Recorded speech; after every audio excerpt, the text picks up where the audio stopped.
மகாராஷ்டிராவின் அமைதியான ஷிரடி கிராமத்தில் அமைந்துள்ள ஷிரடி சாய்பாபா ஆலயம் என்பது ஒரு அற்புதமான நம்பிக்கையின் வழிகாட்டி. ஆண்டுதோறும் கோடிக்கணக்கான பக்தர்கள் இங்கு வருகை தருகிறார்கள். இது வெறும் வழிபாட்டு தலமல்ல, இது ஒரு வரலாறும் ஆன்மீகத்தையும் மறுபடியும் விளக்க முடியாத அதிசயங்களையும் சுமந்து நிற்கும் பரமரகசியமான இடமாகும். மர்மம் 1. சாய்பாபாவின் அடையாளமற்ற தோற்றம். சாய்பாபா பற்றி பெரிய மர்மம் அவரின் பிறப்பும் குடும்பமும் பற்றி எந்த குறிப்பும் இல்லாமலே அவர் 16 வயதில் ஷிரடியில் தோன்றியது. அவர் ஒரு பிராமண குடும்பத்தில் பிறந்து ஒரு சிப்பி பகிரால் வளர்க்கப்பட்டதாக சிலர் நம்புகிறார்கள். மற்றவர்கள் அவருக்கு மனித பெற்றோர்கள் இல்லையே என்று கருதுகிறார்கள். அவர் தனது பின்னணியை பகிர மறுத்ததிலிருந்தே அவர் ஒரு தெய்வீக தூதனாக இருக்கக்கூடும் என்பதை கூறுகிறார்கள். அவரது போதனைகள் இந்து மற்றும் இஸ்லாம் மதங்களுக்கிடையில் பாலமாக இருந்தன. இவர் சாதி, மதம், கால எல்லைகளுக்கு அப்பாற்பட்டவர் என்று பக்தர்கள் நம்புகிறார்கள். மர்மம் 2. கசப்பற்ற வேம்பு மரம். சாய்பாபா தியானித்த வேம்பு மரத்தின் இலைகள் இதமான சுவை கொண்டவை. இது இயற்கைக்கு எதிரான ஒன்று. பக்தர்கள் இந்த மரத்தை தெய்வீக சக்தி கொண்ட மரமாக நம்புகிறார்கள். அந்த மரத்தின் கீழ் அமர்ந்தாலே சாந்தியும் ஆசியும் கிடைக்கும் என்று கூறப்படுகிறது. அந்த இலைகளை பிரசாதமாக எடுத்துச் செல்லும் மக்கள் அதில் சாய்பாபாவின் ஆசி இருக்கிறது என்று நம்புகிறார்கள்.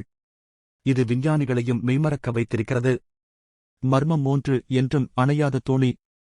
துவாரகாமையில் சாய்பாபா ஏற்படுத்திய தீ 100 ஆண்டுகளாக அணையாமல் எரிகிறது. அந்த தீயிலிருந்து உருவாகும் தூசி பக்தர்கள் ஆசியுடன் எடுத்துச் செல்கின்றனர். பலர் இந்த தூசியால் குணமடைந்ததாக கூறுகிறார்கள்.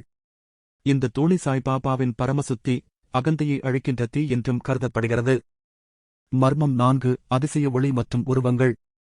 சமாதி மந்திரம் அருகே இரவுகளிலும் சாய்பாபாவின் உருவம் போன்ற ஒளி பலர் பார்த்ததாகவும் தூய வாசனை மந்திர ஒலி கேட்டதாகவும் கூறுகிறார்கள்.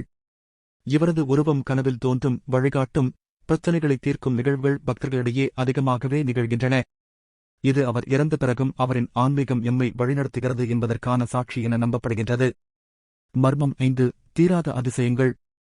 சாய்பாபா நோய்களை குணப்படுத்தினார், குருடர்களுக்கு பார்வை கொடுத்தார், இறந்தவர்களை உயிர்த்தெழச் செய்தார், இயற்கையை கட்டுப்படுத்தினார். எண்ணெய் இல்லாத போது நீரால் விளக்கை ஏற்றினார், புயலை ஒரே செய்கையில் அமைதிப்படுத்தினார். இவர் செய்த அதிசயங்கள் சாதாரண மனித சக்திக்கு அப்பாற்பட்டவை.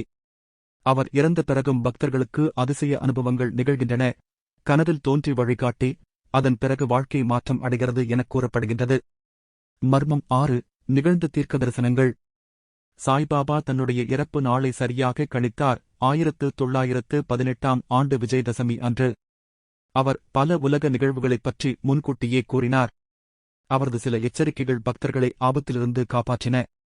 இன்று கூட அவரது சில தீர்க்க தரிசனங்கள் எதிர்காலத்தைப் பற்றிய மறைமொழிகளாக நம்பப்படுகின்றன. மர்மம் 7. செல்வம் எப்போதும் குறைவடைவதில்லை. ஷிரடி சாய்பாபா ஆலயம் இந்தியாவின் மிகப் புகழ்பெற்ற செல்வச் செழிப்பான ஆலயங்களில் ஒன்றாகும். கோடிக்கணக்கான ரூபாய்கள் நன்கொடையாக வந்தாலும் இந்த ஆலயம் இலவச உணவு, மருத்துவம், கல்வி சேவைகளை வழங்கி வருகிறதே தவிர அதன் செல்வம் எப்போதும் குறைவடைவதில்லை. இது பக்தர்களின் நம்பிக்கையின் சக்தியா அல்லது சாய்பாபாவின் ஆசியா என்ற கேள்வி எழுகின்றது. அவர் பணத்தை தேடவில்லை, ஆனால் பெறப்பட்டதை ஏழைகளுக்கு பகிர்ந்தார். இந்த கொள்கை இன்னும் தொடர்ந்து செயல்படுகிறது. ஷிரடி சாய்பாபா ஆலயம் என்பது ஒரு ஆன்மீக மையம் மட்டுமல்ல, இது ஒரு தெய்வீக அதிசயங்களின் மையமாகவும் நம்பிக்கையின் ஒளிக்கோபுரமாகவும் விளங்குகிறது. அவரின் மறைமொழிகள், அதிசயங்கள், தீர்க்கதரிசனங்கள் மற்றும் இன்றளவும் உணரப்படும் ஆன்மீக சக்தி அனைத்தும் மனிதனின் நம்பிக்கையின் வலிமையை ஒவ்வொரு பக்தனின் வாழ்க்கையிலும் காட்டுகின்றன.